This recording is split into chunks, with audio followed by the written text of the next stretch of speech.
सीता तुमसे अत्यंत आनंदित है पुत्रो। उसका आशीर्वाद सदा तुम्हारे साथ रहेगा।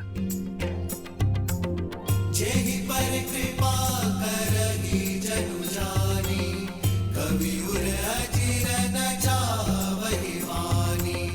देव शिशु जन मिलाति सूरा, जानकी सुत रूप लव कुश होला। अद्भुत लग रहे हैं आप दोनों भैया। अब तो अति आनंद आएगा। हम सब यहाँ महल में अत्यंत कोलाहल बचाएंगे। अब तो महोत्सव होना चाहिए। हाँ माता, अद्भुत आनंद आएगा। आप चलिए, हम सज्जा करते हैं। नहीं हनुमान, लवकुश, तुमने अपने गुरु से उचित शिक्षा पाई, अपनी माता से सर्वोच्च संस्कार पाए, किंतु रघुकुल की परंपरा को निभाने के लिए यह पर्याप्त नहीं है। तुम दोनों सभी भाइयों से ज्येष्ठ हो और इसी कारण तुम्हें स्वयं को इस प्रकार सज्ज करना है कि अपने भाइयों के साथ मिलकर तुम केवल अयोध्या ही नहीं बल्कि रघुकुल की परंपरा को और महान बना सको, इस कुल को और आगे लेकर जा सको। और यह शिक्षा तुम्हें मुझसे नहीं स्वयं से पाओगे, अपने कर्मों से, अपने प्रयासों से उसे सहेजोगे। और ये शिक्षा प्राप्त करने के 3 मार्ग हैं, जिसमें से एक तुम्हें चुनना होगा। पहला मार्ग है गुरुकुल, जहां गुरु के सानिध्य में तुम शिक्षा और संस्कार पाओगे। दूसरा है अयोध्या, यहां तुम अपनी शिक्षा पूर्ण करो, प्रशासन का अनुभव लो। सर्वप्रथम प्रजा को जानना, उनकी पीड़ा, उनकी समस्याओं को समझना आवश्यक है। और इसलिए तीसरा मार्ग है कि तुम सभी समस्त आर्यवर्त का भ्रमण कर अपने अपने अनुभवों से शिक्षा प्राप्त करो। हम गुरुकुल जाएंगे प्रभु। वहाँ गुरुओं से शिक्षा पाकर प्रजा की सहायता करने के योग्य बनेंगे। हाँ महाराज, गुरुकुल से हमें अपने कर्तव्यों को समझना और उन्हें पूर्ण निष्ठा से संपूर्ण करने का अवसर मिलेगा। अंगद, चंद्रकेतु, तुम्हारा निर्णय उचित है। मेरी कामना है कि तुम्हारा मार्ग सफल हो। यह यात्रा तुम्हारे जीवन की सबसे महत्वपूर्ण मोड़ सिद्ध होगी। और हम अयोध्या में रहेंगे महाराज, और आपके सानिध्य में प्रशासनिक शिक्षा लेंगे, जगत कल्याण करने का मार्ग सीखेंगे। उचित कहा, अयोध्या के आपके समीप रहे तो जीवन का हर गुण सीख जाएंगे हम। अति उत्तम सुताक्ष, तुम्हें और सुभाव को यह अनुमति है। और लवकुश, तुम दोनों का क्या चयन है? हम आर्यवर्त वर्ष का भ्रमण करेंगे। आर्यवर्त की भिन्न भिन्न भाषाएं, बोलियां, वस्त्र देखेंगे। प्रजा की बाधाएं, चिंताएं और देख विविधताएं समझते हुए हमने ये निर्णय लिया है। आपने स्वयं आर्यव्रत को अपने भ्रमण से जाना था, इसलिए हम भी आपका अनुसरण करेंगे। और यात्रा तो शिक्षा और अनुभव पाने का एक सबसे उत्तम मार्ग है। साधु लवकुश, तो ये निश्चित रहा, तुम दोनों कल ही आर्यवर्त के भ्रमण पर निकलोगे और समस्त आर्यवर्त की परिक्रमा करके ही अयोध्या लौटोगे। पर पुत्र, अभी अभी तो लवकुश का समावेशन पूर्ण हुआ है। अभी अभी तो। क्षमा चाहता हूँ माता, किंतु अयोध्या के पास इतना समय नहीं है। हाँ, किंतु राम। पिताश्री उचित कह रहे हैं। हमें शीघ्र ही कार्यभार संभालना चाहिए। बुद्धि और संस्कार के धनी है मेरे सीता के पुत्र। हनुमान, तुम भी लवकुश के साथ ही जाओगे। ये यात्रा बहुत बड़ी है और उन्हें। प्रभु, यहाँ आपकी सेवा। उसकी चिंता मत करो हनुमान। हनुमान राम से दूर कहाँ, जब भी आवश्यकता होगी मैं तुम्हें पुकार लूंगा। भरत जी, भैया तुम सभी बालकों के साथ कैकेयी की ओर प्रस्थान करो। माता कैकेयी को मेरा प्रणाम देना और मार्ग में मधुरापुरी से शत्रुघ्न की कुशल क्षेम लेते हुए ही आगे बढ़ना। भैया स्वयं से सभी को दूर क्यों कर रहे हैं?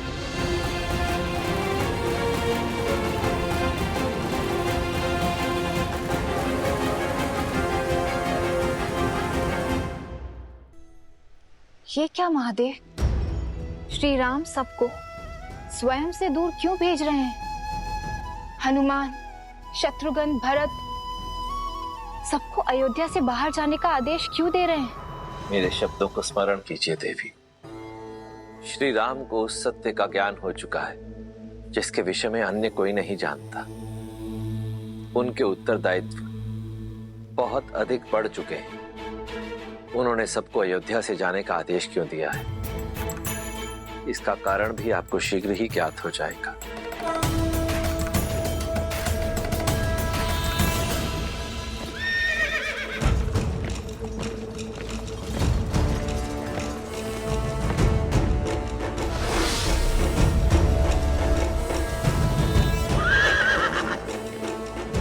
बस सारथी, अब रथ रोको। यहाँ से श्री राम के राज्य की सीमा समाप्त होती है, इसलिए आप रथ लेकर लौट जाइए।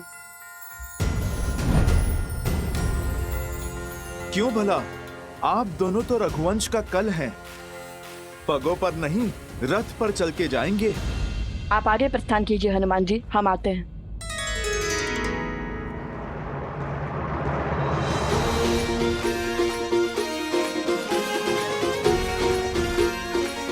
साथी,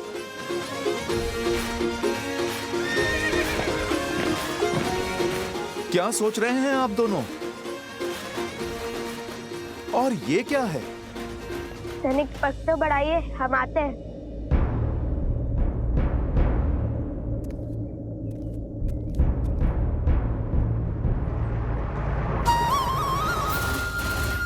जाके राम की मर्यादा सीता का बलिदान करने हे राम गुणगान आए हैं। चलते रहिए हनुमान जी, ऐसे क्या देख रहे हैं?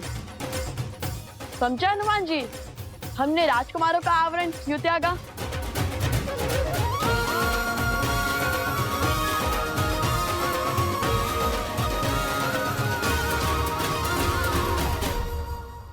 बताइए ना, आप तो बड़े हैं, उस छोटे भाइयों की हर बुद्धिमानी और अटखेली समझते हैं।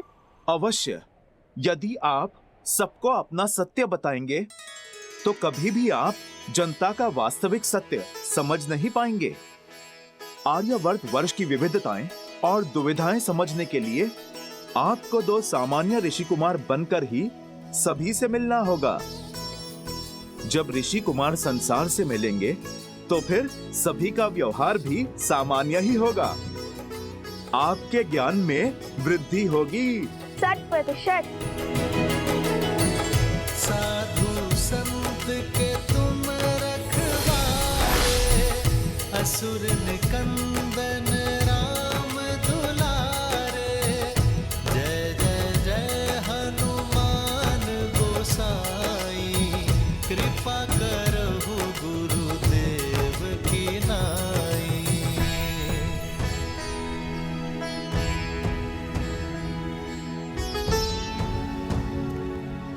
भैया, गला सूख रहा है, पग उत्तर दे रहे हैं। जल चाहिए, जल। अब चला नहीं जा रहा। मैं अभी प्रबंध करता हूँ। हनुमान जी, हनुमान जी, हनुमान जी, हम जानते हैं कि यदि आप चाहें तो साक्षात गंगा नदी को यहाँ लाने का सामर्थ्य रखते हैं, किंतु पिताश्री ने आपको हमारे सेवा के लिए नहीं, हमें संबल देने के लिए यहाँ भेजा है।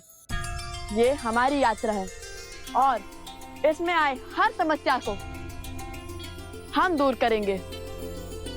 और यदि आप सहायता कर देंगे तो हम कैसे सीखेंगे?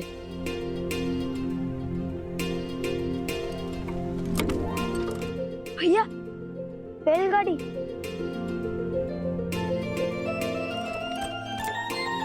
इनके पास जल अवश्य होगा। चलो कुश।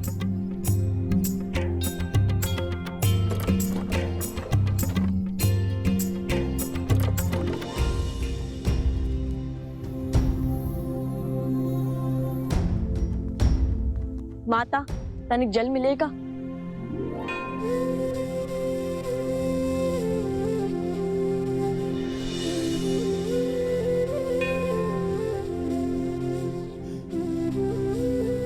धन्यवाद।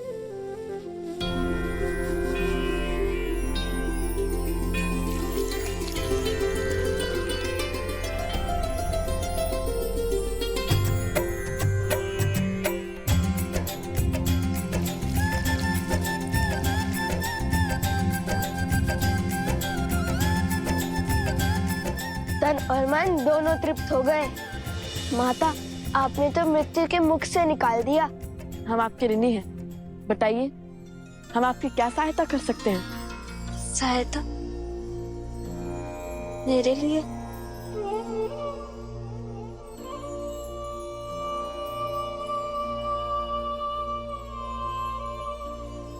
माना कि हम साधारण ऋषि कुमार हैं, किंतु अपने वचन के पक्के हैं। जब भी आप पर समस्या आएगी, हमें अपने साथ खड़ा पाएंगी। ये हमारा वचन है आपके, हम अपना वचन अवश्य निभाएंगे।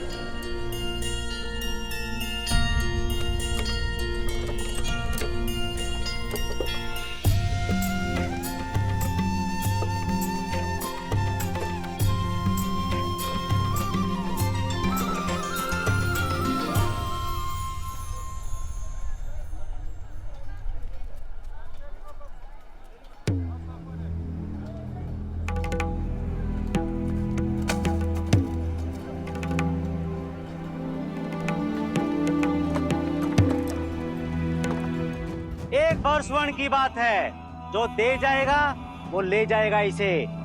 सोचिए, एक भर स्वर्ण के बदले में क्या क्या मिल रहा है। आइए बताइए, कौन क्रय करना चाहता है इसे? ये क्या हो रहा है? संभल कर, हम अयोध्या में नहीं हैं।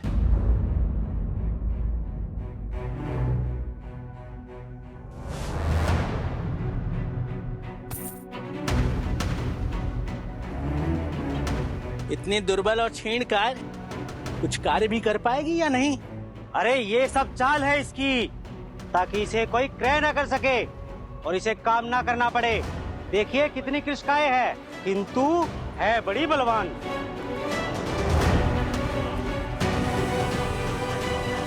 ये क्या क्रूरता है? एक स्त्री पर हाथ उठाते हुए लज्जा नहीं आती तुम्हें? कहीं विदेश से आए हो? यहाँ कोई क्रूरता या नीति नहीं हो रही है। नियम है इस राज्य का। इसने हमसे ऋण लिया था, अब ऋण नहीं चुकाया तो दंड तो मिलेगा ना। और जब ये अपने पति का दुख सहन नहीं कर पाई, तो इसने स्वयं अपने आप को बेचने का निर्णय लिया।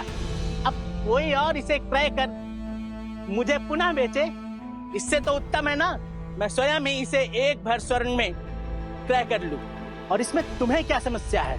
आप मुझे क्रय कर लीजिए, मैं दासियों की भांति सारा कार्य करूंगी। बस मेरे पुत्र को मेरे साथ लेके चलिए।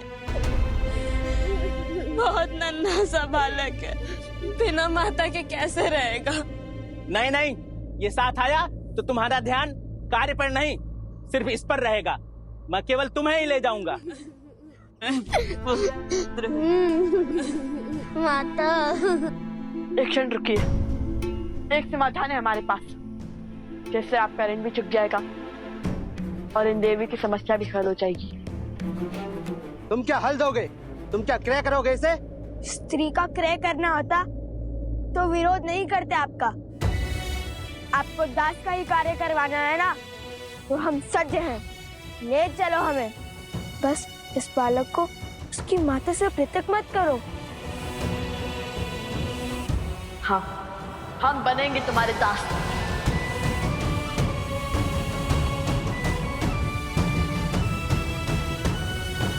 हम स्वस्थ बालक हैं, वन में श्रम करने का अभ्यास है हमें, इनसे अधिक कार्य कर पाएंगे। इन्होंने तो हमें जल पिलाया था जब हमें अत्यंत आवश्यकता थी। हमने इन्हें वचन दिया था कि हम इनका ऋण चुकाएंगे, और अब हमें वो अवसर मिला है तो हम उसे जाने नहीं दे सकते। अयोध्या के राजकुमार एक वचन के लिए किसी के दास? ऋषि कुमारों का कार्य है भिक्षा मांगना है, किसी की दासता स्वीकारना नहीं। कदाचित आप वचन का महत्व नहीं जानते भद्र। आर्यवर्त के सबसे बलशाली और प्रसिद्ध राज्य कौशल के राजा हरिश्चंद्र ने भी अपना वचन निभाने के लिए स्वयं को बेच दिया था। दासता स्वीकारी थी उन्होंने भी। हम उनके ही अनुयायी हैं। हाँ, जय राजा हरिश्चंद्र। राजा हरिश्चंद्र की, राजा हरिश्चंद्र की, राजा हरिश्चंद्र की, राजा हरिश्चंद्र की।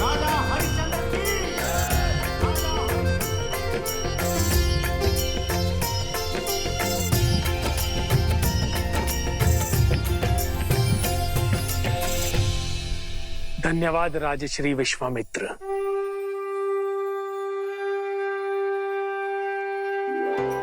आपने आज राजसूय यज्ञ करवा के अयोध्या पर बहुत बड़ा उपकार किया है। मैं ये ऋण चुकाने में तो असमर्थ हूं, किंतु दक्षिणा में जो आपकी आज्ञा होगी उतना देने का वचन देता हूं। राजा हरिश्चंद्र, इस राजसूय यज्ञ के बदले मैं आपसे आपका सब कुछ मांगता हूं।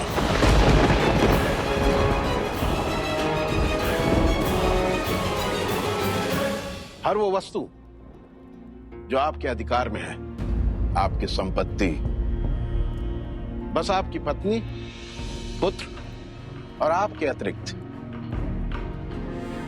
सब दे सकोगे?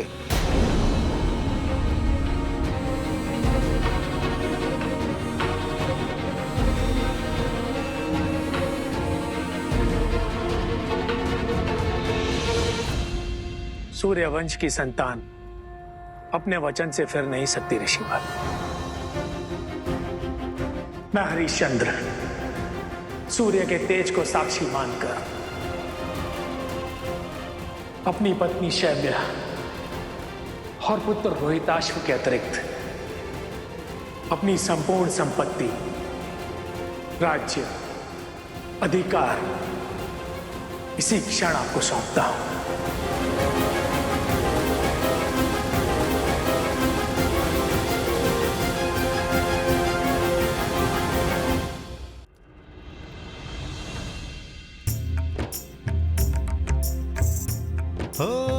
रघुकुल रीत सदा चली आई, प्राण जाए पर वचन न जाई।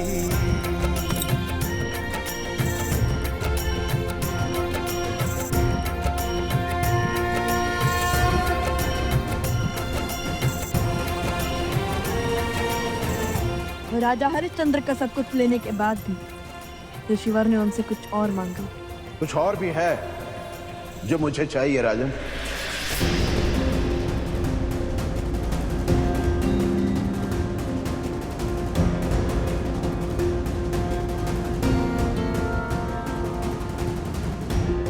रिक्त हो गया हूं ऋषिवर, अब राजा भी नहीं रहा। कुछ नहीं है मेरे पास, किंतु वचन से बद्ध हूं। कहिए क्या इच्छा है आपकी ऋषिवर? यदि वश में हुआ तो पीछे नहीं हटूंगा। मुझे अपने दंड के भार की स्वर्ण मुद्राएं और चाहिए राजन।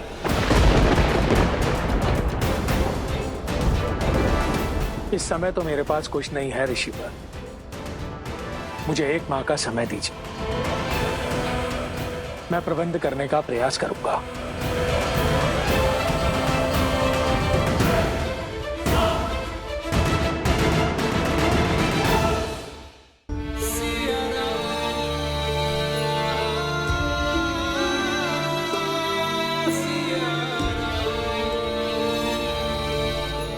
लवकुश की ये यात्रा केवल अनुभव और शिक्षा अर्जित करने तक सीमित नहीं है सीते, ये उनके दिग्विजय का शंखनाद है। अब तो बस एक ही आस शेष है सीते, कि हमारे पुत्र रघुकुल की मर्यादा निभाए,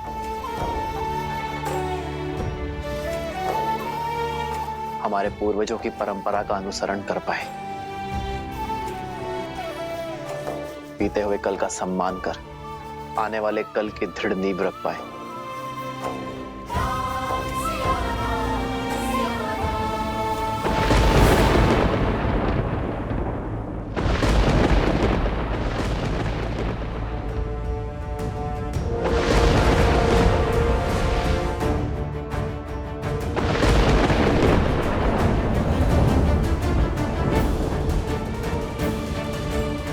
लगता है वियोग का दर्द समाप्त होने को है सीते, ये राम शीघ्र ही तुमसे मिलने को है।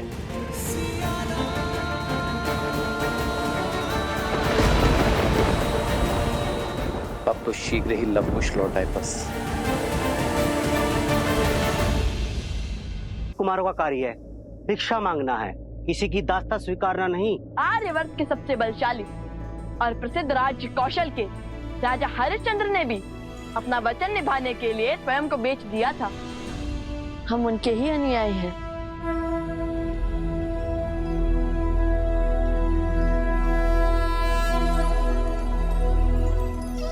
अपना सर्वस्व त्याग कर महाराज हरिश्चंद्र काशी पहुंचे। काशी में जैसे तैसे उन्होंने अपना जीवन यापन किया।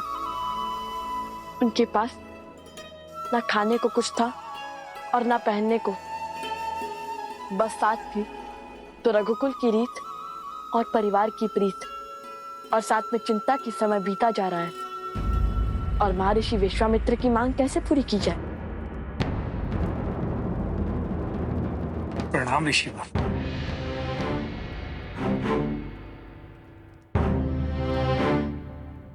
इस सूर्यास्त के साथ माह समाप्त हो जाएगा राजन। मेरा दान अभी शेष है। स्वामी, यदि मुझे बेचकर आपका वचन पूर्ण हो सके तो मैं सज्ज हूँ। नहीं, तुम्हारा लालन पालन पति होने के नाते मेरा कर्तव्य है। और पति के संकट में साथ पीड़ा उठाना और पति के वचन को बनाए रखना पत्नी का कर्तव्य है।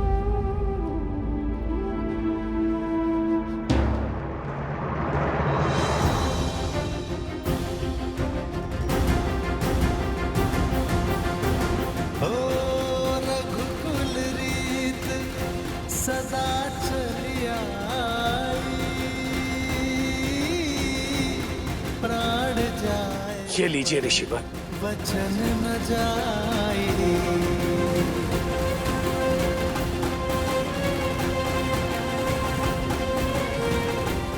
ऋण अभी शेष है। अपने वचन की रक्षा करने को राजा हरिश्चंद्र ने ऐसा दुखदाई कार्य भी किया। हम तो केवल उनके पच्चे नाव पर चल रहे हैं।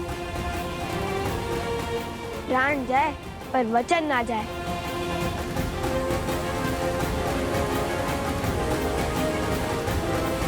तो ठीक है, आज से कर चुकने तक तुम दोनों मेरे दास हुए। चलो, हो रही मेरी बैलगाड़ी। कर स्थापित मर्यादा, संसार के पाप को हर। बड़ी विचित्र घटना है ये। किसी और के लिए स्वयं को सेवक बना लिया दोनों ऋषि कुमारों ने। आज तक एक वचन के लिए ऐसा करते हुए किसी को नहीं देखा। लवकुश, ये कैसा निर्णय है? अयोध्या के राजकुमार हो तुम दोनों। तुम दोनों को रघुकुल को आगे बढ़ाना है। यदि तुम दोनों दास बनकर चले गए तो फिर प्रभु का क्या होगा? माता कौशल्या, सुमित्रा और तुम्हारे छोटे भाई, उनका तो स्मरण करो। रघुकुल रीत सदा चली आई, प्राण जाए पर वचन न जाए। रघुकुल की रीत ही तो पूर्वजों की सीख है हनुमान जी। क्या आपको लगता है कि पिताश्री ये बात जानकर संतुष्ट होंगे कि हमने अपना वचन तोड़ दिया?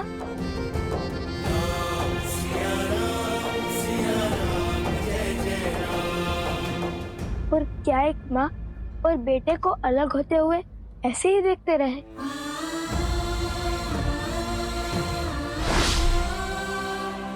संतान के लिए माता के बिना जीने से बड़ा और कोई दुख हो सकता है हनुमान जी?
क्यों भैया स्वयं से सबको दूर करते जा रहे हैं? पहले ऋषि कुमारों को स्वयं से दूर भेज दिया, फिर अब भरत भैया को भी शत्रुघ्न के पास भेज दिया है। मंशा क्या है भैया की?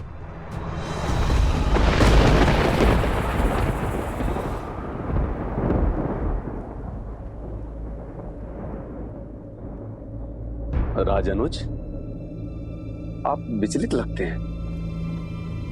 हाँ सुमंत, मन बड़ा विचलित सा हो रहा है। ऐसा प्रतीत हो रहा है जैसे कोई घोर अनिष्ट रघुकुल की बाट जो रहा है। जब तक श्री राम का सानिध्य है, कुछ अनुचित नहीं होगा राजानुज।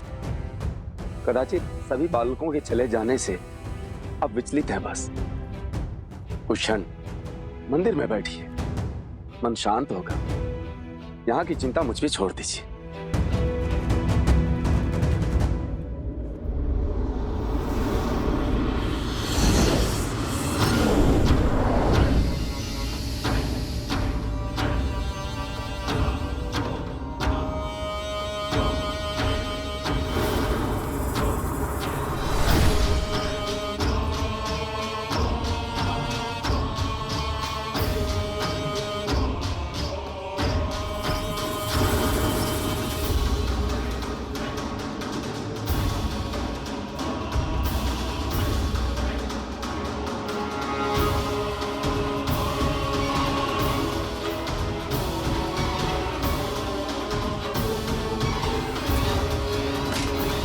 रुकिए, अपने यहाँ आने का प्रयोजन बताइए ऋषिवर। इतना पर्याप्त नहीं कि एक बैरागी श्री राम से मिलना चाहता है, उनसे शीघ्र मिलना आवश्यक है। अवश्य ऋषिवर, किंतु आज महाराज का सभी साधु सन्यासियों से एकांत में मिलने का, उनके दुख सुख समझने का दिन है। ये सभी आपसे पूर्व श्री राम से भेंट की बाट जोर है। क्षमा करें, इनकी प्रतीक्षा से मुख मोड़ के इनसे पूर्व आपको आगे जाने देना उचित नहीं होगा।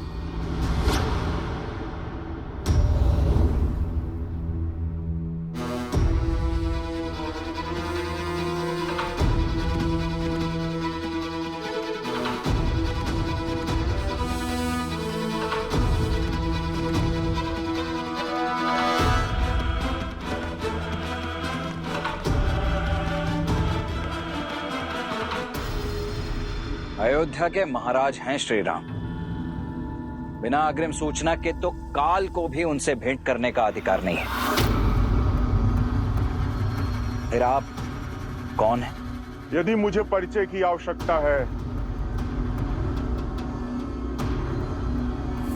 तो लीजिए, श्री राम को दे दीजिए। अभिमा, ये मुद्रिका देख, वे स्वयं ही मुझे बुला लेंगे। ये मुद्रिका आपके पास आई कहां से? है कौन आप? कृपा करके शीघ्र मेरी श्री राम से भेंट करा दीजिए। आपको सभी प्रश्नों के उत्तर मिल जाएंगे।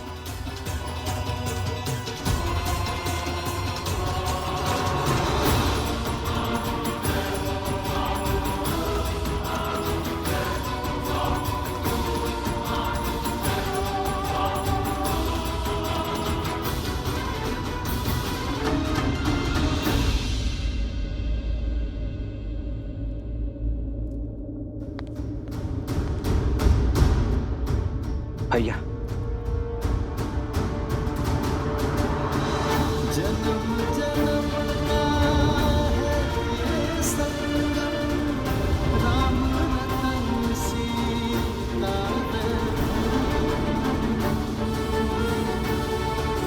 बाहर एक सन्यासी आए हैं, ये मुद्रिका लेकर। कहते हैं कि ये मुद्रिका ही उनका परिचय है। उन्हें सम्मान सहित भीतर लाओ लक्ष्मण। परंतु ये सन्यासी हैं कौन भैया?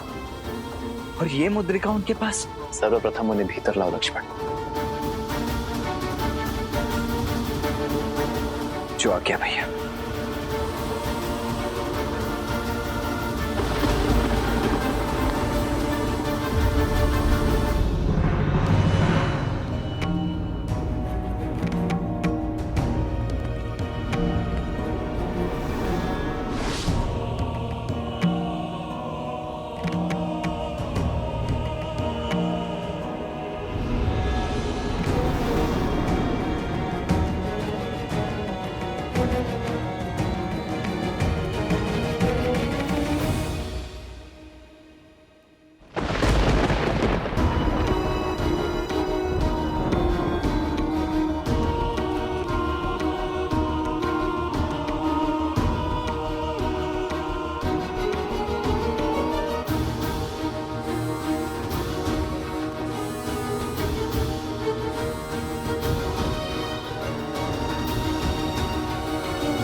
प्रणाम श्री राम।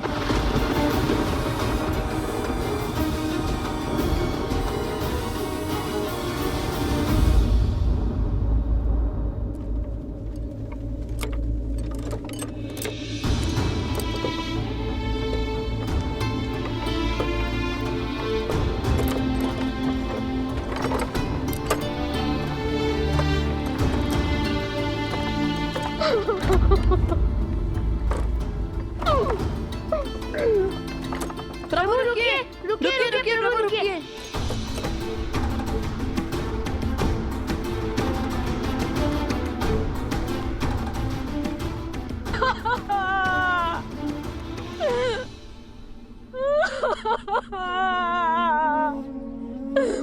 स्वामी कैसे छोड़ के चले गए?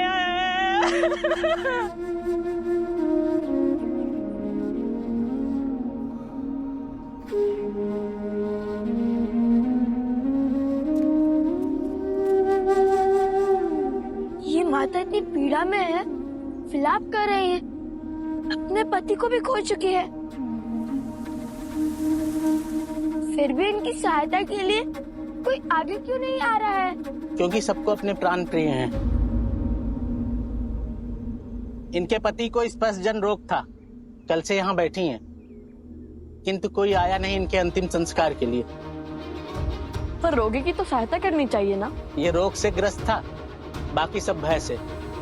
भय कहीं संक्रामक रोग उन्हें ना हो जाए।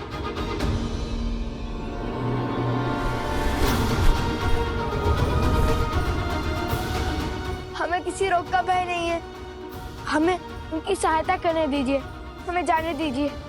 ये विनती है हमारी, हमें जाने दीजिए। हमें जाने दीजिए। हमारी विनती स्वीकार कीजिए। हमें जाने दीजिए। तुम दोनों तो ऋषि कुमार हो ना, कैसे करोगे इनका अंतिम संस्कार? घोर अधर्म है ये, ऐसा तो पहले किसी ने नहीं किया। बोलो, कैसे धोगे ऐसा पाप? किंतु किसी असहाय की सहायता करना तो सबसे बड़ा पुण्य का कार्य होता है ना, इसमें अधर्म कैसा? मानव तो समाज की डोर से बंधा हुआ होता है, उसे जीवन में और जीवन के पश्चात भी दूसरे मनुष्यों की आवश्यकता होती है। और ऐसा पहले भी हुआ है, जब कौशल राज्य के महाराज राजा हरिश्चंद्र ने भी अपना जीवन एक चंडाल की भांति व्यतीत किया था। अपनी पत्नी और अपने पुत्र को बेचने के बाद भी जब वे महर्षि विश्वामित्र का ऋण न चुका पाए, और तब उन्होंने स्वयं को ऋषिवर को बेच दिया और उन्होंने उन्हें एक चंडाल का दास बना दिया।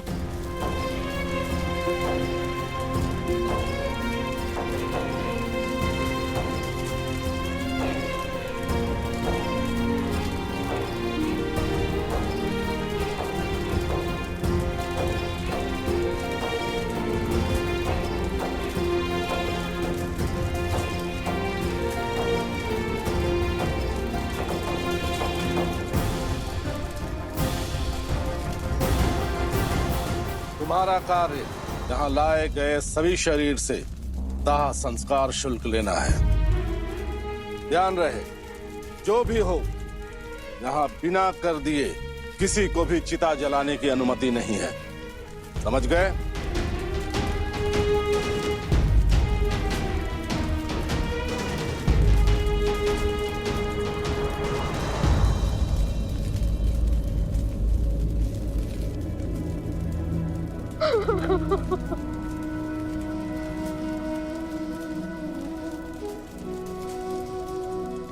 साक्षात माता सीता और प्रभु श्री राम की प्रति छाया है लवकुश। जितने सुंदर स्वयं हैं, उतने ही सुंदर उनके संस्कार।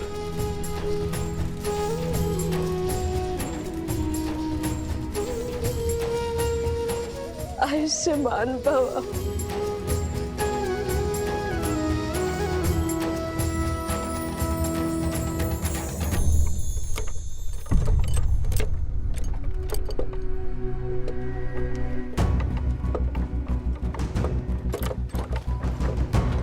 इतनी तीव्र धूप, बहुत तप रहा है आज सूरज।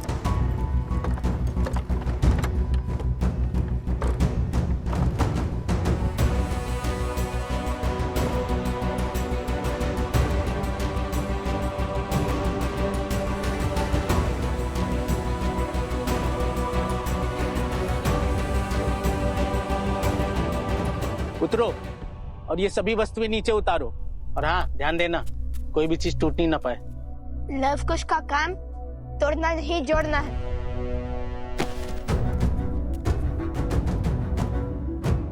प्रभु, ये सब कहाँ जा रहा है? चलो तुम सामान उतारो।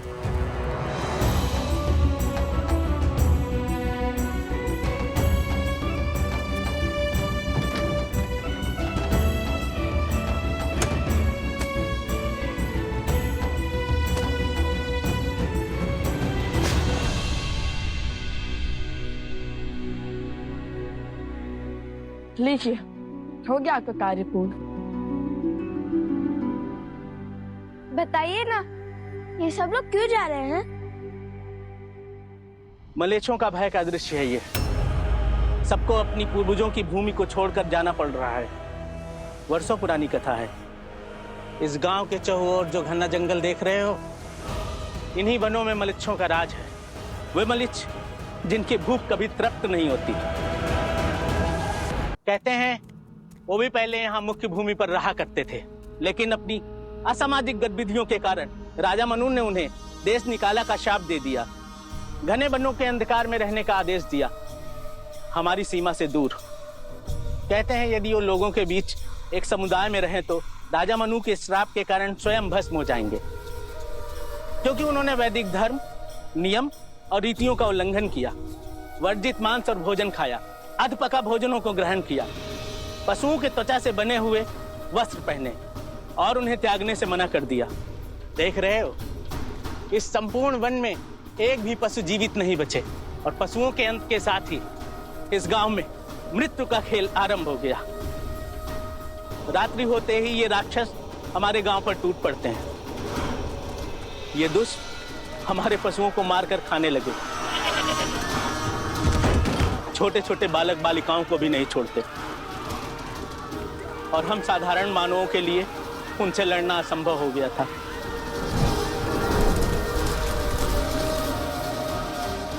हम सब ने अपनी अपनी सुरक्षा का भार उठा लिया और वो हम पे आक्रमण ना करें, इसलिए सप्ताह में एक बार उन्हें भेंट भेजना प्रारंभ कर दिया।